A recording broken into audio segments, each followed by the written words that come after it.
Mobile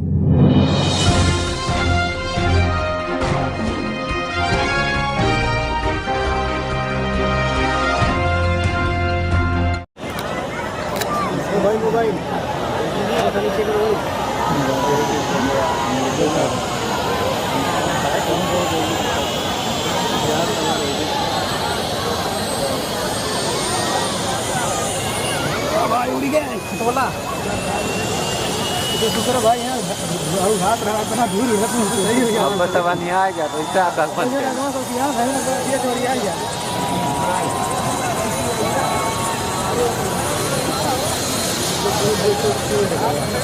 अरे यार ये वीडियो में भाई कितना हो गया तेज है वीडियो का है बात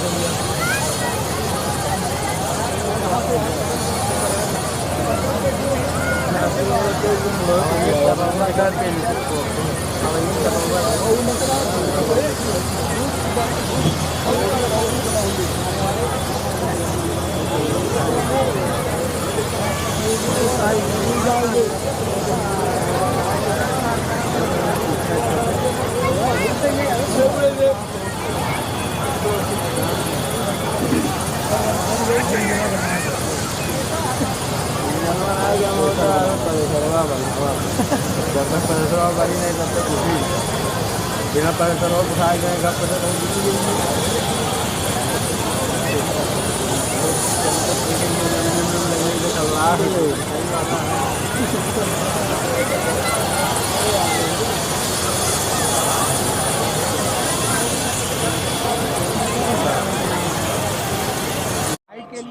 उसी से उसका हक मिलेगा।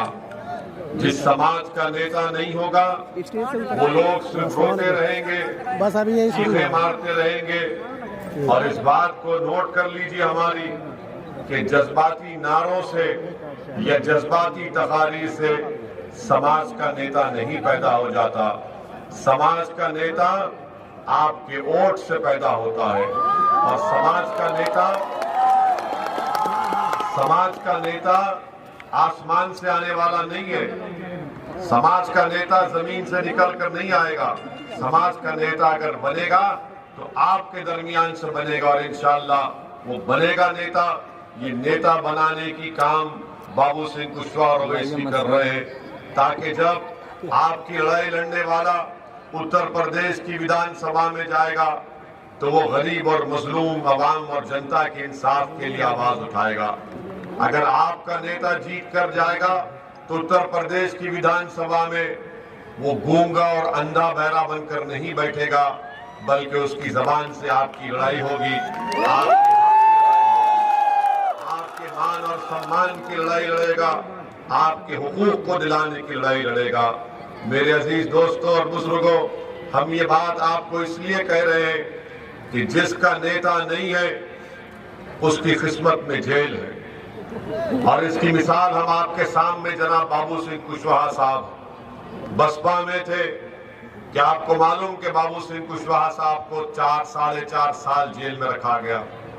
वो जिस पार्टी में थे उसके पूरे नेता बाहर थे और बाबू सिंह कुशवाहा साहब पर एक झूठा इल्जाम लगाकर उनको जेल में डाल दिया गया। दूसरी मिसाल आपको देते, आजम खान जेल में है, अखिलेश यादव मुख्यमंत्री थे, आजम खान उनके मंत्री थे, मंत्री जेल में है और जो मुख्यमंत्री था वो आजाद फिर रहा है और जनता से कह रहा है कि तुम्हारी जवानी मुझ पर कुर्बान करो। और फिर महाराष्ट्र में सुनिए,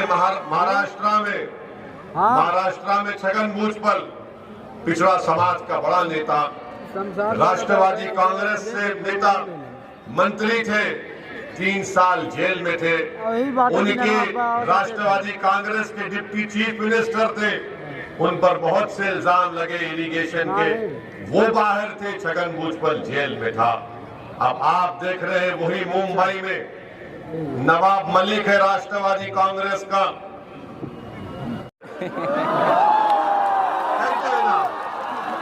कहते हैं ना, मगर ये बाबा का बुलडोजर टेनी के घर मकान पर नहीं गया।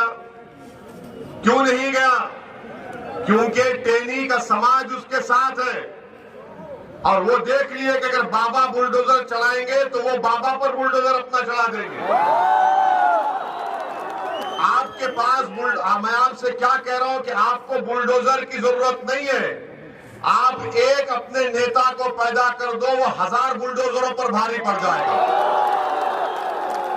हम क्या करते हैं, जो जितने कमजोर, अति पिछड़ा, दबे हुए, कुचले हुए, हमको झूठ बोलकर, डराकर, फुसलाकर हमारा वोट तो हासिल कर लेते, हमारे जज्बात पर, हमारी कुर्बानियों पर, हमारी लाशों पर सत्ता का महल तामीर करते हैं और उसके बाद उसी गरीब आवाम को भूल जाते, जिनके आंसुओं के ऊपर, जिनकी मेहनत, मजदूरी और कुर्बानी के ऊपर इनको सत्ता मिलती है। इसीलिए अब हम कुर्बानी नहीं देंगे इन जालिमों के लिए। अगर हमको जिद्दोजहद करना है, अब हम पसीना नहीं बहाएंगे इन लोगों के लिए जिन्होंने हमको हमारा हक नहीं दिया।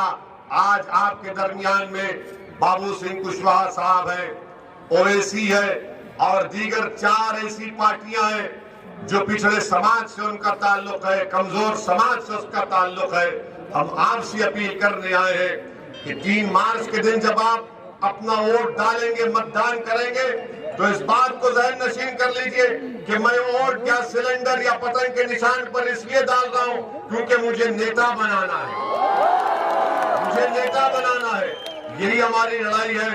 और आप देख चुके हैं कि आज उत्तर प्रदेश में खुले खेतों में किसान को योगी और मोदी ने 2 रोजगार दे दिए। एक रोजगार किसान का यह है कि दिन भर किसान अपनी जमीन पर मेहनत करे और जब रात हो जाती है तो जाकर अपने फसल की हिफाजत करे। ये 2 रोजगार योगी और मोदी ने दिया। तो इसका हल निकालने के लिए प्रधानमंत्री ने कहा कि हमारी बीजेपी पार्टी प्रधानमंत्री ने कहा कि हमने 2017 में 5 साल पहले 70 लाख नौकरियों का वादा किया, हम नहीं दे सके। अब प्रधानमंत्री का फॉर्मूला ये है कि नौकरी छोड़ो, जो पढ़ा लिखा ग्रेजुएट है, MA करा हुआ है, PhD करा हुआ है, तो देश से बताइए आपके मुस्तकबिल का फैसला होगा। इसलिए हम आपसे अपील कर रहे हैं कि मुत्तहदा तौर पर अपने वोट का इस्तेमाल करिए, पूरे कमजोरों को एक कर लीजिए, बीजेपी को अब दोबारा मौका मत दीजिए। अगर कोई समझ रहा है सपा का, अगर कोई सपा के लोग मेरी आवाज सुन रहे हैं तो मैं तुम तक ये बात पहुंचा रहा हूं। आपने 3 मर्तबा गलती की। 2014 में आपने वोट दिया, बीजेपी जीत गई। 2017 में आपने राहुल को, अखिलेश को वोट दिया, बीजेपी जीत गई। 2019 में हम नहीं थे, 2019 में आपने बहन जी मायावती को और अखिलेश को वोट दिया, बीजेपी जीत गई। कितने मर्तबा आपके फैसले गलत होंगे? जो हिकमत के नाम पर ये फैसले ले रहे हैं, ये नुकसान आपका हो रहा है। बीजेपी को रोकने की जिम्मेदारी हमारी नहीं है, अति पिछड़ा या कमजोर समाज की नहीं है। बीजेपी को रोकने की जिम्मेदारी समाजवादी के अखिलेश की है, बहन मायावती की है, कांग्रेस के लोगों की है। मगर जब चुनाव आता तो आकर अल्पसंख्यक समाज मुसलमान के कान में पड़ के फूकते, जिंदगी मौत का इलेक्शन है। अरे मेरे भाई, 5 साल जब इलेक्शन हो जाता तो तुम नजर नहीं आते, हम रोज मरते, हम रोज कब्रिस्तान को जाती हमारी लाशें, हमारा जनाजा जाता, इनकाउंटर हो गया, जेल में डाल दिए, हम मर जाते। मरना सिर्फ जिस्मानी मरना नहीं है, मरना यह भी है कि मेरे बच्चे को शिक्षा ना मिले, मेरा बच्चा बेरोजगार हो जाए, ये भी तो मरना है। ये कौन सी जिंदगी है बताओ? इन चीजों के लिए आपको अपने नेता की जरूरत है, आपको अपनी लीडरशिप की जरूरत है। हम यहाँ पर इसलिए नहीं आए, जैसा कि बाबू सिंह कुशवाहा साहब ने कहा कि हम यहाँ पर अपने लिए नहीं आए, न हम अपनी मकबूलियत में अपने आपके जबान से नारा लगवाने के लिए नहीं आए। हम आपको एक पैगाम देने आए हैं, आपको नेता बनाने आए हैं। और हम हैदराबाद से जरूर आए, हम कोई बड़े खानदान के, नवाब खानदान के या रईस खानदान के नहीं हैं। हमारे बुजुर्गों ने मेहनत की, जुस्तजू की, वकालत की, कानून के माहिरीन थे, जेल की सोबतों को बर्दाश्त करना पड़ा। ये हमारा जिंदगी का सियासी सफर कोई महलात से निकलकर चमन पर चलकर हम यहाँ तक नहीं आए। हमको भी पुलिस ने पीटा। 22 सितंबर 1999 को उनको पुलिस ने रोड पर मारा, हमारे सर पर 18 टाके लगे। हम एक बार नहीं 4-4 मरतबा पुलिस के तरफ से जेल में गए। तो हम जान